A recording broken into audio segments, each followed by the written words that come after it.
دجال کا تو لفظ قرآن میں ہے ہی نہیں۔ نبی علیہ السلام نے ارشاد فرمایا کہ نوح علیہ السلام سے لے کے آج تک میرے تک کوئی ایسا نبی نہیں گزرا کہ جس نے دجال کی وارننگ اپنی امت کو نہ دی۔ دنیا اور کائنات کے قانون اللہ پابند نہیں ہے، مگر ان قانون کو توڑتے نہیں۔ مسلمان نے کوشش چھوڑ دی، ہمارے جتنے بھی مسلمان ہیں وہ سائنس کے خلاف یہ بہکی دیو ملائی باتیں کرتے کہ بس اپنے آپ کو سیٹسفائی بھی کرتے۔ حضرت نوح علیہ السلام سے یہ سلسلہ شروع ہو رہا ہے دجال کی وارننگ کا، تو کوئی واقعہ ہونا چاہیے یہاں کہ دجال کا جو ٹائم ہوگا وہ ایگزیکٹلی نوح علیہ السلام کا ٹائم ہوگا۔ ہم پڑھنے میں آیا کہ دجال سے بچنے کے لیے یا دجال کے فتنے سے بچنے کے لیے سورہ کہف کا مطالعہ کرنا چاہیے۔ حدیث ہے جی، ہاں جی حدیث ہے۔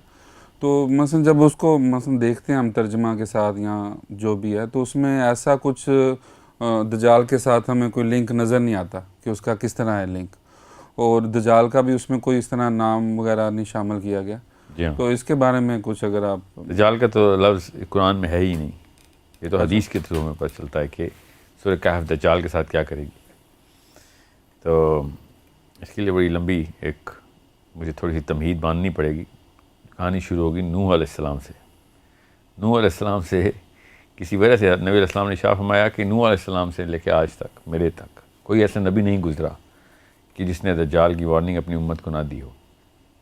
تو ہمیں پتہ ہے نا نوح علیہ السلام سے پہلے کافی سارے نبی گزرے ہیں، سوچیں تو صحیح، حضرت آدم سے لے کے نوح علیہ السلام تک۔ تو نوح علیہ السلام سے ہی کیوں شروع ہوا ہے یہ سارا سلسلہ؟ یہ بہت ضروری ہے کہ مسلمان ابھی سوچیں کہ یہ ایسے نہیں ہے کہانی جس طریقے سے ہم نے بس وہی دیو مالائی کے سامنے بنا دیا ہوا ہے۔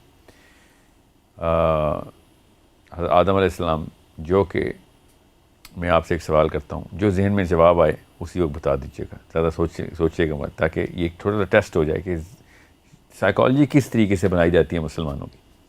آپ کو پتہ ہے کہ اللہ تعالیٰ نے حضرت آدم علیہ السلام کو جنت میں بنایا اور زمین پہ اتارا، کیسے اتارا؟ سوچیں۔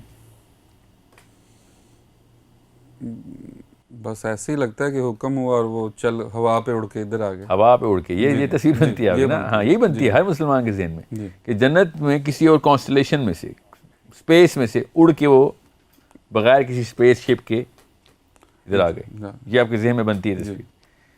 یہ ہے اصلی مسئلہ جو کہ مسلمان لڑکا لڑکی پوچھ رہا ہے، اور پچھلے انکل اور آنٹی کو، بزرگوں کو، پروفیسرز کو، مولوی صاحب کو اس کا آنسر نہیں آ رہا کہ آدم علیہ السلام کو دنیا میں بھیجا ہے، کیسے بھیجا؟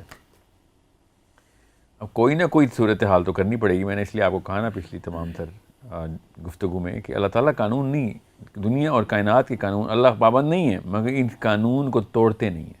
انسانوں کے لیے وہ ایکسیپشنز نہیں کریٹ کرتے تاکہ انسان کے اوپر حجت انہی قوانین کی رہے، اور یہی قوانین ہی ہیں جن کے تھرو آپ نے یہ سمجھنا ہے کہ یہ وہ کرے کے اوپر جو فزکس کے لاز ہیں، خالی یہ قانون نہیں ہے۔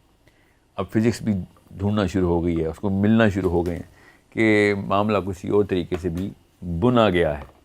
خالی یہ گریوٹی کا لا، خالی یہ فورسز، ویٹس اینڈ انرجی اس طریقے سے نہیں دیکھی جائے گی کہ اسپیڈ آف لائٹ ہے تو دنیا کی اور کائنات کی سب سے تیز چیز اسپیڈ آف لائٹ ہے، اسپیڈ آف ساؤنڈ جو ہے، اور ساؤنڈ کی اٹ سیلف ویو جو ہے وہ وہی ویو ہے جو ہمیں سمجھ آتی ہے، ایسے نہیں۔ اب سائنس بھی آہستہ آہستہ خرامہ ڈسکوریز کر رہی ہے، اپنی طرف سے جو مرضی کر رہی ہے، مگر کوشش کر رہی ہے۔ مسلمان نے کوشش چھوڑ دی، اس لیے یہ پورے کے پورے پروگرام کی ترتیب دینے کے پیچھے مقصد تھا کہ ہم دوبارہ سے اپنی نفسیات تو اثر نو ایک دفعہ اس کا محاسبہ اور محاصرہ کریں کہ بھئی یہ ایسا بھی کیا ہو گیا کہ جو صحابہ کے فوراً بعد جو نسلیں آئی تھیں انہوں نے سائنس کی بنا رکھی تھی، اور ہمارے جتنے بھی مسلمان ہیں وہ سائنس کے خلاف یہ بہکی دیو ملائی باتیں کرتے کہ بس اپنے آپ کو سیٹسفائی بھی کر بیٹھے۔ ابھی میں آپ سے کچھ سوال کروں گا اس سورہ کہف کی سیریز کے اندر، جس سے آپ کو خود ہی سمجھ آ جائے گی کہ دماغ تیار ہی نہیں کیا جاتا مسلمان کا۔ حضرت آدم علیہ السلام جو کہ جنت سے دنیا میں آئے ہیں، ان کے ڈائریکٹ اپنی جو پہلی اولاد ہے ان کی، اور ان کے بعد ان انبیاء کی سیریز جو نوح علیہ السلام تک، ہمیں جیسے ادریس حضرت نوح سے پہلے کے، ٹھیک ہے، غور سے سمجھیں اس بات کو۔ حضرت نوح 8th جنریشن میں ہے حضرت ادریس کی، تو یہ غور سے سمجھنا پڑے گا کہ اتنے بڑے بڑے نام ہیں جنہوں نے دجال کی وارننگ نہیں دی، نوح علیہ السلام کے ساتھ ایسا کیا واقعہ ہوا تھا کہ جو 6th جنریشن ہے حضرت نوح کے چھٹے مطلب ان کے پوتے کے پوتے ہیں حضرت ادریس کے، ٹھیک ہے. سو اگر حضرت نوح علیہ السلام سے یہ سلسلہ شروع ہو رہا ہے دجال کی وارننگ کا، تو کوئی واقعہ ہونا چاہیے یہاں پہ جس کے لیے ہمیں تھوڑی سی کتابیں کھولنی پڑیں گی، اور وہ کتابیں ہیں ہمارے پاس.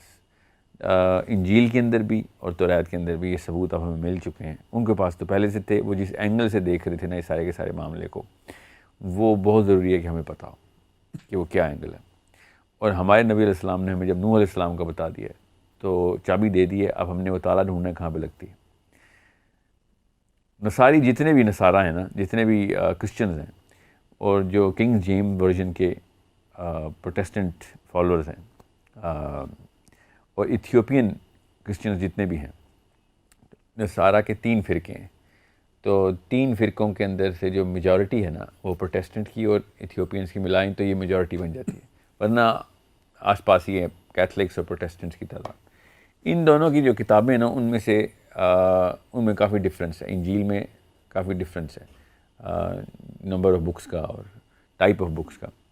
سو ان 3 میں سے 2 ایسی کتابیں ہیں کہ جس میں صریحاً لکھا ہوا ہے، اور جو تیسری کتاب ہے جو کنگ جیمز کی کتاب ہے اس میں سمبولکلی لکھا ہوا ہے. کیتھلکس نے تو صریحاً لکھ دیا ہوا ہے کہ دجال کا جو ٹائم ہوگا وہ ایگزیکٹلی نوح علیہ السلام کا ٹائم ہوگا. سب سینیریو وہی ہوگا، رولز آف دا گیم وہی رہیں گے، وہی والے قوانین کے اوپر وہی جنگیں چلیں گی اسی طریقے سے جس طریقے سے نوح علیہ السلام کے ٹائم پہ جنگیں چلی تھیں. اب یہ سوچنے والی بات ہے نا کہ چھوٹا واقعہ تو نہیں کہ نوح علیہ السلام کے بارے میں ہمیں کچھ بھی نہیں پتہ. میں وہ پھر بتا دوں، ایون کرسچن لٹریچر کے اندر بھی اتنا کچھ نہیں لکھا ہوا. انہوں نے ادریس کے اوپر علیہ السلام کے اوپر ایک کتاب لکھ دی ہے، مگر نوح علیہ السلام کے اوپر اس لیول کی ڈیٹیلنگ نہیں ہے سوائے سیلاب کی.